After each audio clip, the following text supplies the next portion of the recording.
My wife, Sophia, doesn't love me. And it's quite clear she doesn't love our son, Leo, either. On the day Leo was born, she barely glanced at him before handing him over to me. Sometime later, the man she truly loved, Daniel, returned to the country after being away. That evening, Sophia, who was usually reserved and distant, got drunk at home for the first time since I'd known her. She held our baby, Leo, and actually smiled. Surprised by the unfamiliar warmth, my son wrapped his little arms around her neck and quietly asked me, "Dad, what's wrong with Auntie?"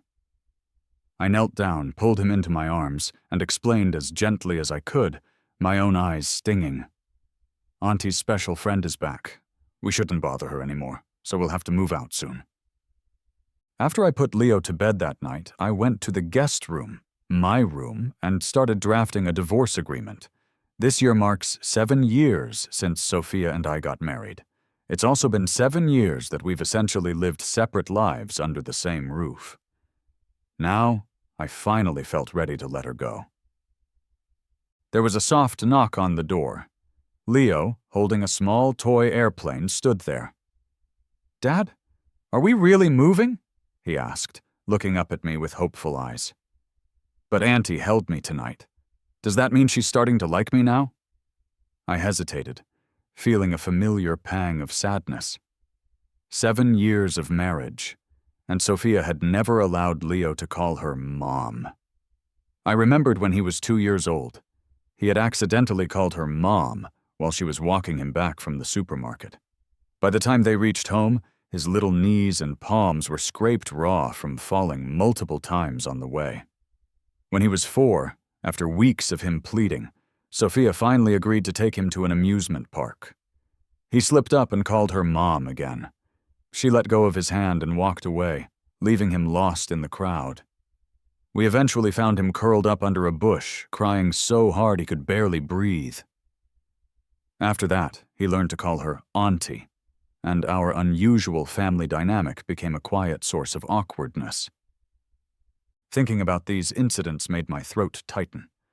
I couldn't help but pull my son into a tight hug. "Leo," I said softly, "Auntie's special friend is back. We can't stay here anymore." Leo's hopeful expression faded.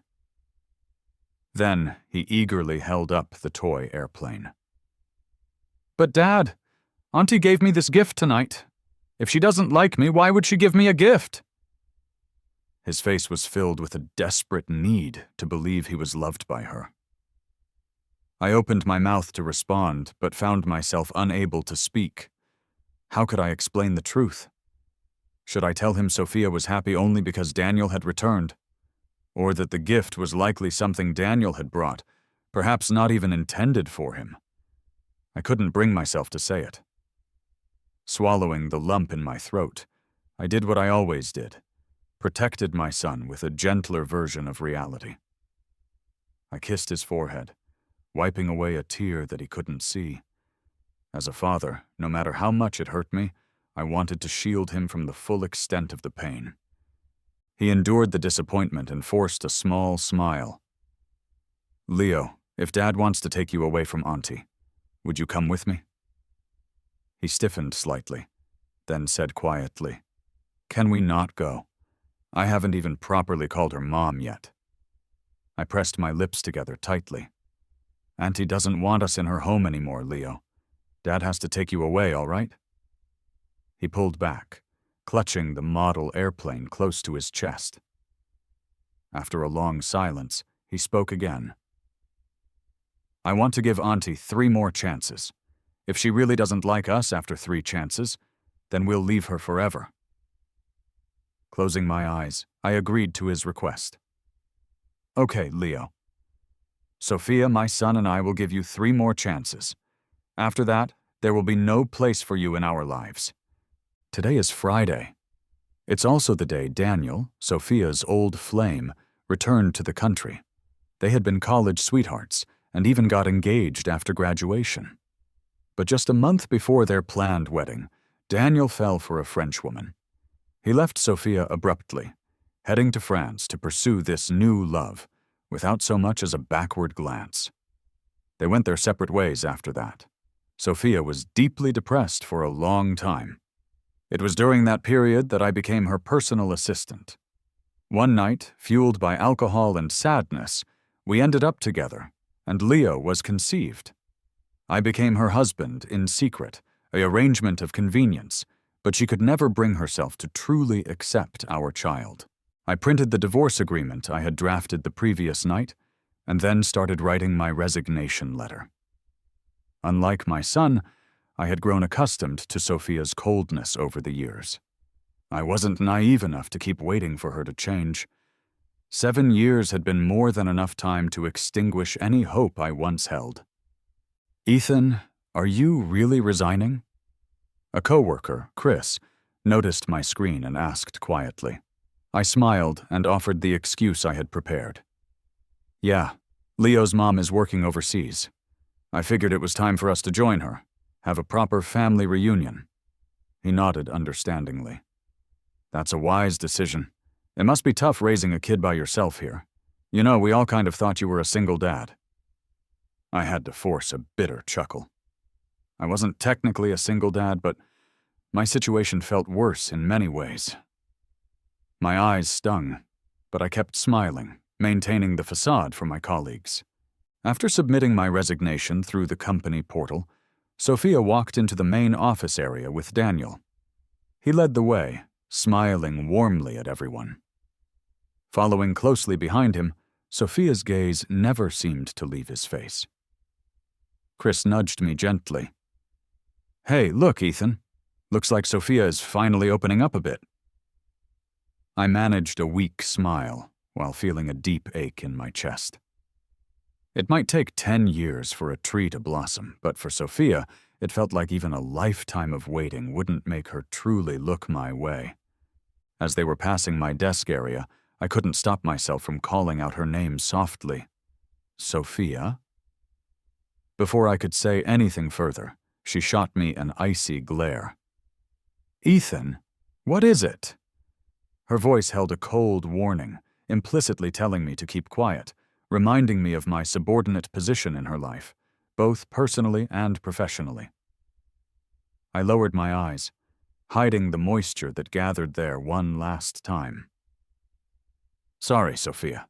It was nothing." She acknowledged me with a non-committal sound, before immediately turning her attention back to Daniel, her entire focus returning to him. She was my wife, the mother of my child. Yet here she stood, openly devoted to another man. The irony was sharp and painful.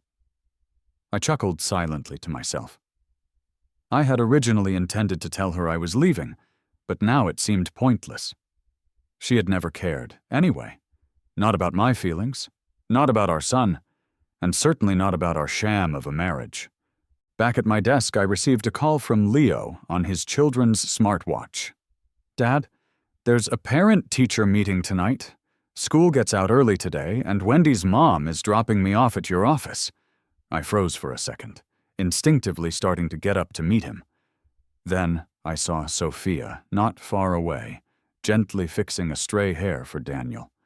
At the same time, Leo stood near the elevators, his backpack on, looking small and confused as he stared blankly at the scene. His mother showing such tenderness and patience to a stranger. It was a kind of gentle attention that Leo and I had never experienced from her. Just as I was about to go over and lead him away, Sophia noticed Leo. She tensed visibly and quickly pulled her hand back from Daniel's hair. But then, she simply walked past Leo with Daniel, slowly but deliberately, as if she didn't even know him. A sharp pain shot through my chest. I hurried over to Leo and led him back to my desk area. Before I could even attempt an explanation, Leo's eyes reddened, and he asked quietly, "Dad, is that the man Auntie likes?" In that moment, I couldn't find any comforting words. I could only nod silently, my own eyes filling with tears. Leo didn't ask any more questions. He just quietly took out his homework from his backpack, but he couldn't stop his tears from falling onto the paper, blurring the ink. I hugged my son tightly, my entire world. Sophia, you have 2 more chances left before we leave for good. After packing up my things, Leo and I were ready to head home. On the way, he asked, "Dad, can Auntie come to the parent-teacher meeting tonight?" In our 7 years of marriage, Sophia had never once attended any of Leo's school meetings or events. Seeing the flicker of hope in his eyes, I couldn't bring myself to say no outright. So, I sent Sophia a text message. "Leo has a parent-teacher meeting tonight. Do you have time to come?" The message sent, and just like countless times before, it felt like it disappeared into silence. Leo looked down, hugging his backpack tightly. "She doesn't want to come, does she?" he asked softly. Then he quickly put on a brave face, pretending it didn't bother him. "It's okay, Dad. Auntie's busy. I understand." Hearing my son's forced maturity felt like a heavy weight crushing my chest, making it hard to breathe. Just as I was about to say something comforting, my phone pinged. It was a message from Sophia. "I have time. I'll come." A wave of surprise and joy washed over me. I couldn't wait to show Leo the message. "Leo, did you see? Mom said she's coming." He froze for a moment. Then a huge, genuine smile spread across his face. After 7 long years, Sophia was finally willing to attend our son's school meeting. With Sophia's promise, Leo was excited the entire way home. He chattered non-stop about how many times his teacher had praised him, how many high scores he had received on tests, and how many awards he had won that semester. He also proudly told me he had been elected as the class monitor, and the teacher planned to announce it officially at the meeting tonight. Then, his expression turned earnest. "Dad, will Mom like me more because I'm doing so well in school?" I paused, the question causing a deeper ache within me. I silently hoped Sophia wouldn't break her promise this time. Before we left their lives completely, I desperately wanted Leo's wish for his mother's approval to come true, even if it was just a temporary illusion we created for ourselves. The clock on the living room wall ticked steadily onward. The time for the meeting grew closer and closer, but Sophia still hadn't arrived home. However, Daniel's social media profile updated.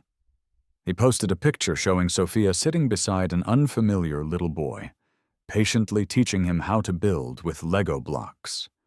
The caption read, "Future Great Mom." I turned my head and looked into the living room where my own 7-year-old son was quietly playing with his own Lego set on the floor.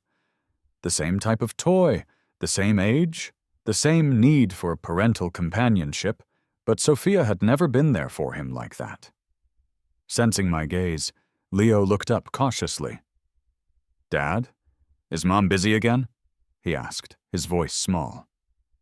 I stared into my son's innocent eyes, unable to tell him the truth, that his mother wasn't busy with work. She was choosing to spend her time with another child. I couldn't say anything. I just hugged him tightly, as I had done countless times before, reassuring him, "It's okay, Leo. You've got Dad. Dad will always be here with you." My son, understanding beyond his years, didn't press further, though his eyes turned red again.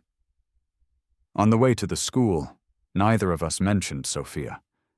It was as if she had never made the promise, as if it had always just been the 2 of us. "Sophia, you have one last chance." After parking the car, I walked hand in hand with Leo towards the school building, but when we stepped into his classroom, I stopped short. "Sophia, Mom?" Leo called out. Sophia was sitting near the window. Hearing us, she turned, surprise evident in her eyes. "What are you doing here?" she asked. Her surprise made me pause, a bad feeling settling in my stomach. Leo had been attending this school for 6 months, and Sophia didn't even know which classroom was his. Leo, however, didn't catch the implication. He cheerfully ran towards her. "Mom, you—" Sophia frowned instantly. What did you just call me? Leo's face froze for a second, then he quickly corrected himself. Auntie, you're sitting in the wrong spot. My seat is up at the front. He looked at Sophia, his eyes still shining with the joy of seeing her there. It was Sophia's first time attending a meeting for our son, her first time keeping a promise related to him. But the excitement didn't last. Sophia avoided his gaze. I'm not sitting in the wrong place, she said stiffly. This is my seat. Leo looked confused, about to speak again, but he was suddenly pushed aside by another boy. Move! That's my mom! Instinctively, I pulled Leo towards me protectively. Sophia stood up as well, but she hesitated when she saw Daniel, who had just entered, looking shocked. She stepped back slightly, pulling the other boy behind her protectively. Adam didn't mean it, she said awkwardly, addressing me. I apologize on his behalf. Leo and I were both stunned. Such protection, such immediate care. Our son had never received that from her. Who is he? I asked softly, though I already suspected the answer. Sophia froze, glancing at me, a flicker of guilt crossing her eyes. He's just a friend's child. Really? I murmured, knowing deep down this was Adam, the boy from Daniel's social media photo, the child Sophia was willing to spend time with. Sure enough, Daniel walked further into the classroom, holding a bottle of water. The next second, he noticed us and looked surprised. Ethan, are you here for the parent-teacher conference too? Where's the kid's mom? I glanced instinctively at Sophia, but she deliberately avoided my gaze. I knew she was afraid I would reveal her secret, our secret marriage, our son. My mind briefly flashed back to the day Daniel had returned. Sophia, usually so controlled, had gotten incredibly drunk. It was the first time she had ever smiled when Leo called her Mom. For a fleeting moment, Leo and I had thought our happiness had finally arrived. But then, in the next breath, Sophia had whispered Daniel's name, mistaking Leo for him. That's when I understood her happiness wasn't for us. I held Leo's hand tighter. Just as I was about to speak, Leo beat me to it. My mom isn't in the country, he said clearly. She's very busy working. I don't want to disturb her. His words shocked both Sophia and me. I looked down at my son in disbelief. All I saw were his slightly teary eyes looking up at me. He then turned to Sophia, forcing a mature smile. Aunt Sophia, Dad and I are going to go find our seats now. At that moment, an overwhelming sadness filled my chest. As I turned to lead Leo away, Sophia suddenly grabbed my arm. What did Leo just say? She asked, her voice tight with shock. She looked at our son, then back at me, as if trying to confirm something.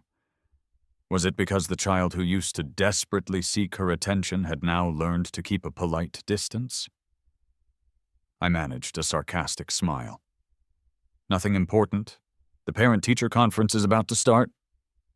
I gently shook off her hand and led Leo to 2 empty seats near the front of the classroom. As we sat down, I could feel Sophia's intense gaze on my back. But no matter how heated her stare felt, it couldn't warm my already cold heart. The parent-teacher conference began as scheduled. Holding Leo close, I hoped the teacher's presentation would be loud enough to drown out the quiet, warm exchanges happening between Sophia, Daniel, and Adam behind us. The teacher eventually mentioned Leo by name, announcing that he had been elected class president for the semester, and asked him to come up to the front to say a few words. But Leo quietly refused. He didn't want to stand up there, facing Sophia sitting with another child, unable to accept that his own mother would attend a school meeting for someone else's child, but wouldn't even let him call her Mom openly. When the meeting ended, I took Leo straight to the teacher's office to formally withdraw him from the school. As we walked out of the main school gate, we saw Sophia waiting near the road, looking like she had been there for a while. She was holding a stick of pink cotton candy. "Why are you guys out so late?" she asked, extending the cotton candy towards Leo. "Let's head home together." Going home together. Something Leo and I had once longed for. Now, the offer just felt like another potential source of pain, an insult almost. Leo reached out and took the cotton candy, a small, hesitant smile finally appearing on his face after a difficult evening. Seeing that flicker of hope in his eyes, my resolve softened slightly.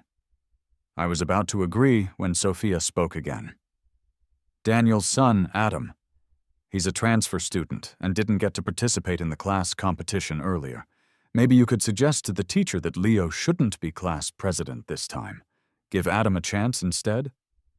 That casual remark instantly turned our hearts cold again. Just as I suspected, all her gifts came with hidden costs, just like this cotton candy. "Okay, Aunt Sophia," Leo said, his voice surprisingly steady. He stuffed a large piece of the cotton candy into his mouth, though his eyes were still red. Sophia's expression softened, and she reached out as if to take his hand. But just then, her phone rang. It was Daniel. "Sophia, Adam isn't feeling well. Can you come see us now?" Sophia's face changed immediately.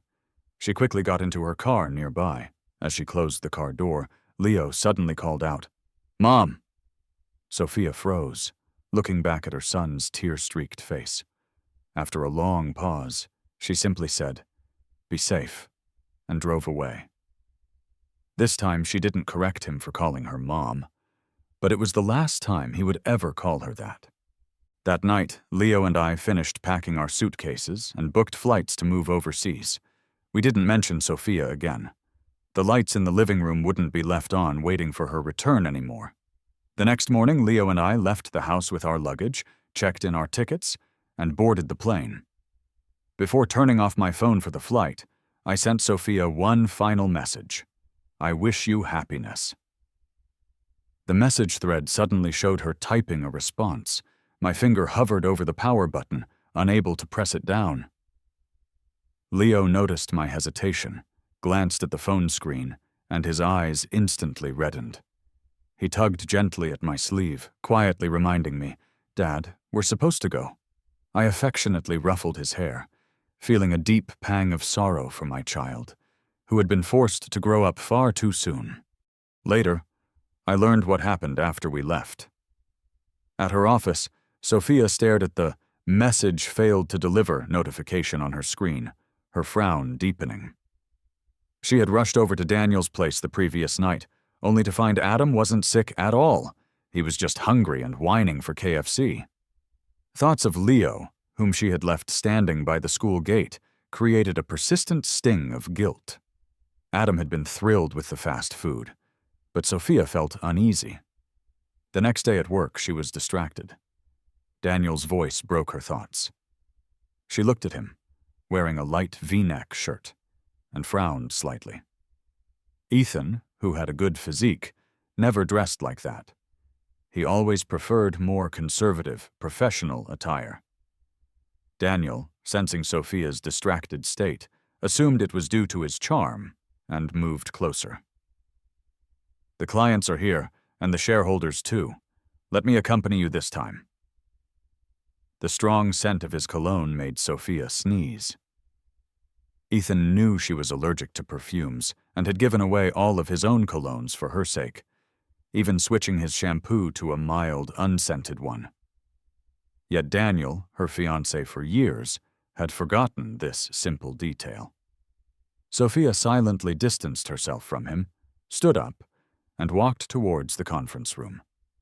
She had agreed to let Daniel return to the company, and this meeting was supposed to be his formal introduction. She also wanted to signal to everyone that Daniel had her full support. Seeing Sophia nod, Daniel followed her confidently. Inside the conference room, colleagues were chatting, but fell silent when Sophia entered. She opened the files prepared for the meeting and immediately frowned. Everyone exchanged uneasy glances. Every page of the important client files had childish scribbles made with colorful markers. The word "approved" was scrawled across several pages in large, messy handwriting. Sophia tossed the file back onto the table, her voice icy. "Who prepared this file? Don't you have basic professional standards?" The department heads looked at each other silently. These files had been forwarded to the CEO's office, Sophia's office, by them and printed by the secretary there. If there were issues, it wasn't their fault. Sophia scanned the room coldly. "Get Ethan in here," she commanded. The HR director, Mr. Peterson, began to speak awkwardly. "Miss Sophia, about Ethan." Before he could finish, the main client interrupted, slamming his copy of the defaced file on the table. "Miss Sophia, if this is the level of professionalism your company operates at, then we see no reason to continue this partnership." Everyone looked at the file. The client leader's name had been crossed out, and a crude drawing of a turtle was sketched beside it, along with some insulting words. Sophia's face went pale. She never imagined that Daniel, the man she had brought back, would mess things up so badly. Daniel, looking teary-eyed, tried to explain with a hint of grievance. "I'm sorry, Sophia, I didn't expect this." The client snapped back impatiently. "And who are you? I'm speaking to Miss Sophia." Sophia rubbed her aching temples, stood up, and apologized profusely. "I am truly sorry. This oversight is entirely my fault. I will have new contracts prepared immediately. To show our sincere apology, we are willing to offer an additional 3% discount on the proposed price." The client remained silent, clearly weighing the financial incentive against the perceived disrespect. Daniel's pitiful expression made everyone else in the room frown, losing any remaining friendliness towards him. In the business world, while looks might offer a slight advantage, competence and professionalism were paramount. Ethan, the previous assistant, not only presented himself well, but possessed work skills far superior to Daniel's. They couldn't understand why Sophia would choose this seemingly incompetent man over Ethan. After everyone else had left the conference room, Daniel, still looking teary, approached her. "Sophia, I'm really sorry. I didn't think this would happen. What should I do now?" Sophia instinctively started to offer comfort, but stopped when she saw his pleading eyes. Ethan never looked at her like that. He was proud, always striving for perfection in his work. No matter how difficult or tricky the situation, he handled it calmly and efficiently. Unlike Daniel, who seemed to just push the problem onto her. If Ethan had been here today... No, this wouldn't have happened with Ethan. He was meticulous, and Leo was always well-behaved around work materials. Thinking of this, Sophia's pained expression slowly cooled as she looked at Daniel again, her voice calm now. "You should leave for now. Don't get involved in cleaning up this mess." Daniel hesitated, surprised by her distant attitude. "Sophia." "Out." Sophia's tone turned cold, her patience gone. Daniel bit his lip and reluctantly walked out. Sophia slumped wearily into her chair, her mind flooded with memories. 7 years ago, Ethan had stood out among many highly qualified candidates, handpicked by her to be her personal assistant. Back then, he was just starting his career, lacking status, connections, and perhaps conventional good looks. He could barely understand the complex terms in basic contracts.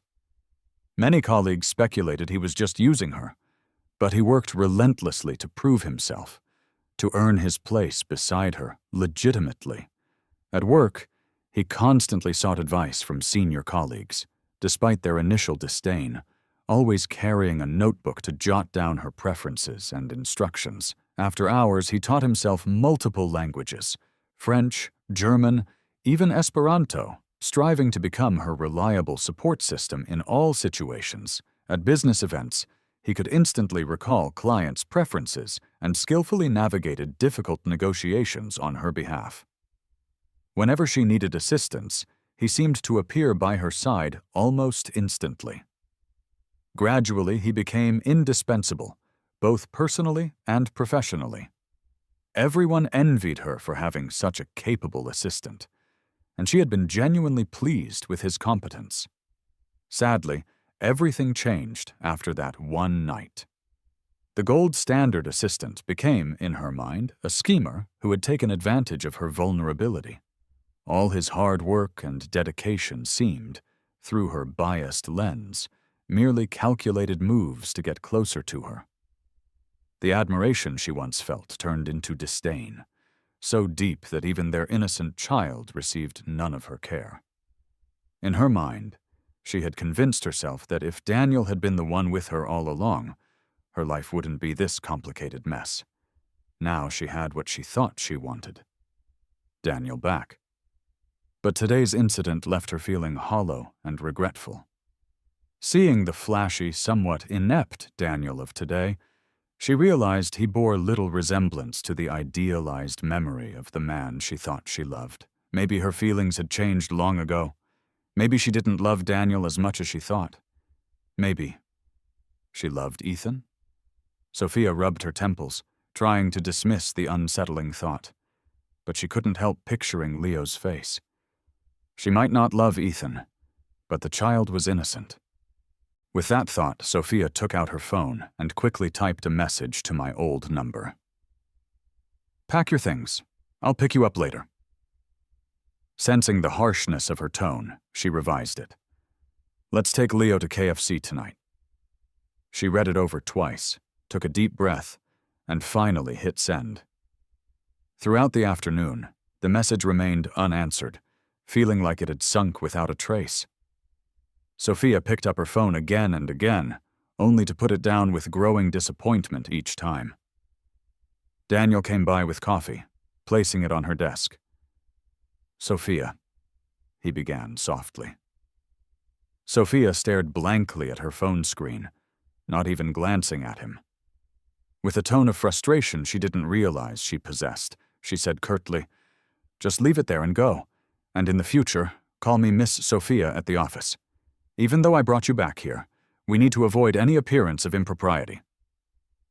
Daniel looked pitiful again. Sophia looked up, frowned slightly, and called her secretary on the intercom. "Daniel isn't quite fitting in with the executive team yet. Arrange for him to rotate through the various departments for evaluation. He can return to this floor after successfully completing the evaluation period." When Daniel was led away, still looking crestfallen, Sophia felt no sympathy. As quitting time approached and she still hadn't received a reply, Sophia found herself feeling surprisingly anxious. She thought about all the times Ethan had waited for her, only for her to cancel plans or leave him halfway through an event. This time she actually drove to KFC herself and stood in line for half an hour to buy a family meal. As long as Leo eats it, she thought, I'll remember what he likes. When she enthusiastically opened the door to our home, the large living room was dark and empty. No Leo playing on the carpet, no Ethan cooking dinner in the kitchen. Sophia walked into the kitchen, grabbed a soda from the fridge, and noticed the refrigerator door was covered in small drawings she hadn't paid attention to before. They were mostly family portraits. A sharp pang hit her heart as she realized that in Leo's drawings, there was no mother figure. She suddenly remembered the first time Leo had asked to draw her. He had approached her cautiously with his little sketchbook, asking, "Mommy, can you be my model?" How had she responded then? She had kept her face impassive, her eyes glued to text messages from Daniel, replying dismissively, "I'm busy, no time." Thinking of this now filled Sophia with a wave of restlessness and deep regret. "It's okay," she told herself. "Next time Leo asks, I'll say yes." Sophia laid out the KFC meal on the dining table, then glanced at her phone again. It was 10 minutes past the time Leo's daycare usually let out. Taking the usual route, Ethan and Leo should have been home about 5 minutes ago. She nervously arranged the fries on a plate, carefully squirting ketchup into a heart shape. After getting everything ready, she sat at the table, anxiously watching the front door. 5 minutes passed, then 10, then 20. Both the door and her phone remained silent. Sophia's heart felt tight, constricted by an invisible hand, leaving her tense and uneasy. Finally, after nearly half an hour, there was a gentle knock at the door. Sophia jumped up happily and rushed to open it. "Leo, guess what I got for you today? Sure." Her smile froze on her face. "What are you doing here?" Standing at the door were Daniel and Adam, looking awkward. Noticing Sophia's unfriendly tone, Daniel explained haltingly. "Adam knows he messed up badly today. He insisted on coming to apologize to you himself. Also, I had some work matters I wanted to discuss with Ethan.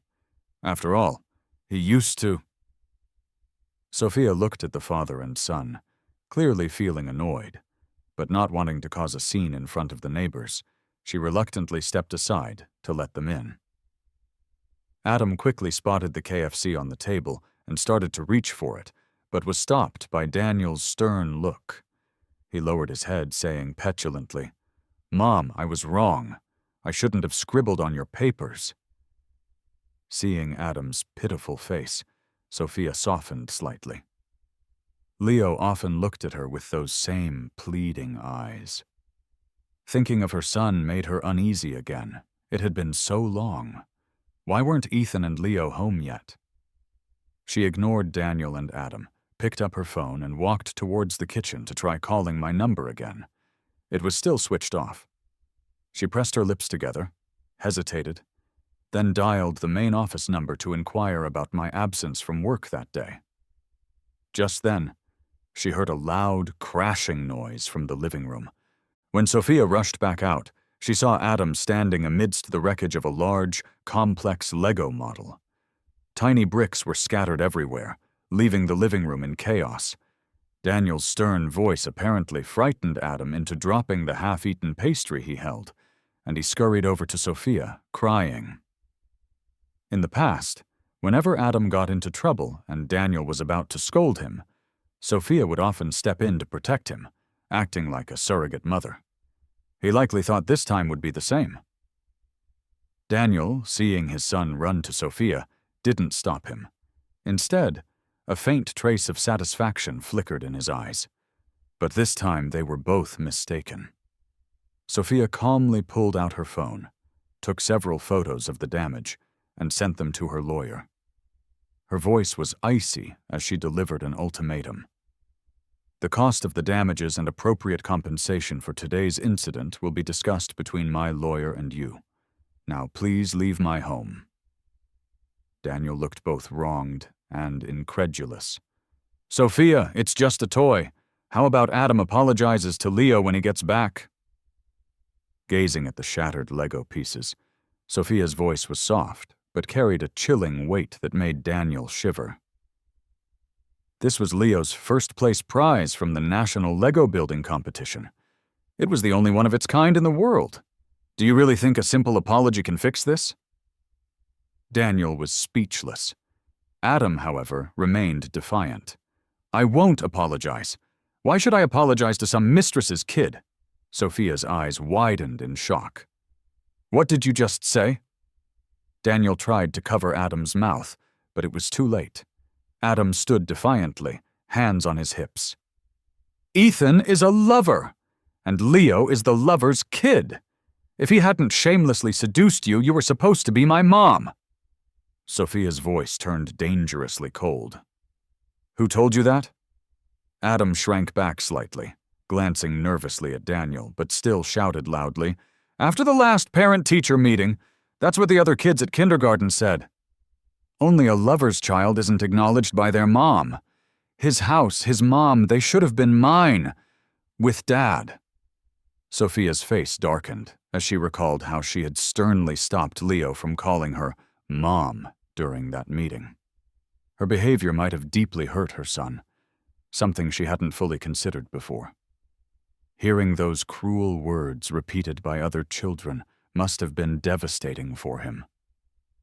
No wonder Leo had looked so sad and withdrawn afterward. A surge of intense regret washed over her. Eyes red with anger, Sophia grabbed Adam by the collar and physically threw him out the front door. Daniel hurried over to help his son up, turning back to accuse her. "Sophia, take your anger out on me if you must. The kid is innocent." Daniel's plea echoed words Ethan had once said to her. "Sophia, misunderstand me all you want, but the kid is innocent. Show him some motherly love, please." She thought of Ethan, that proud man who never bowed to her misunderstandings or coldness, except when it came to their child.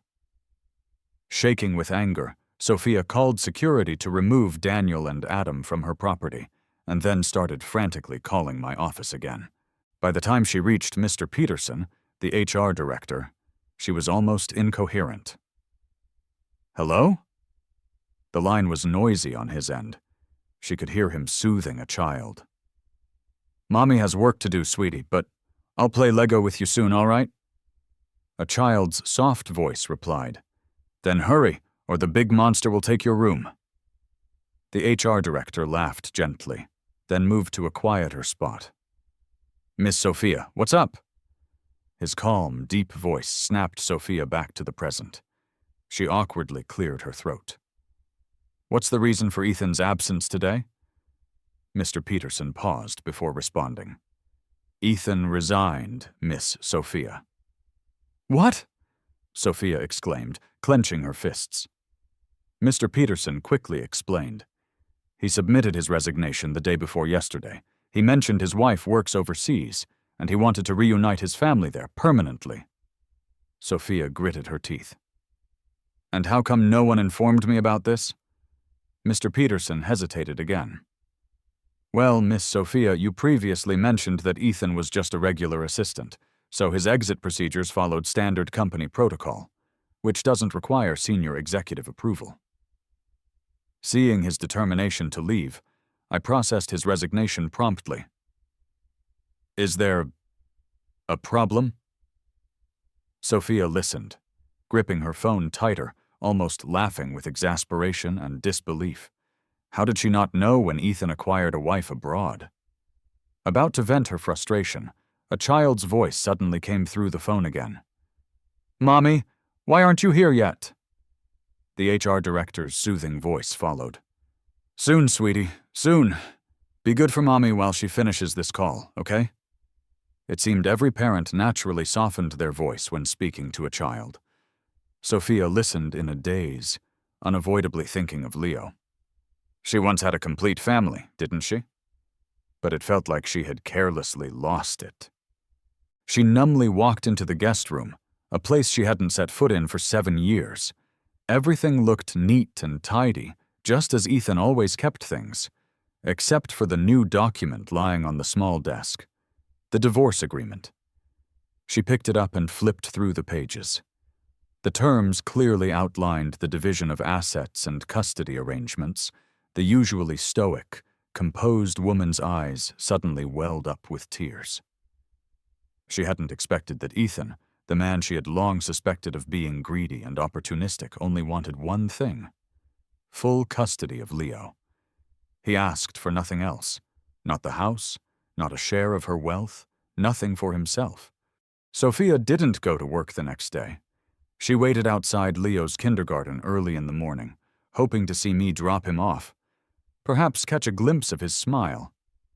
Unfortunately, she waited all day without seeing either of us.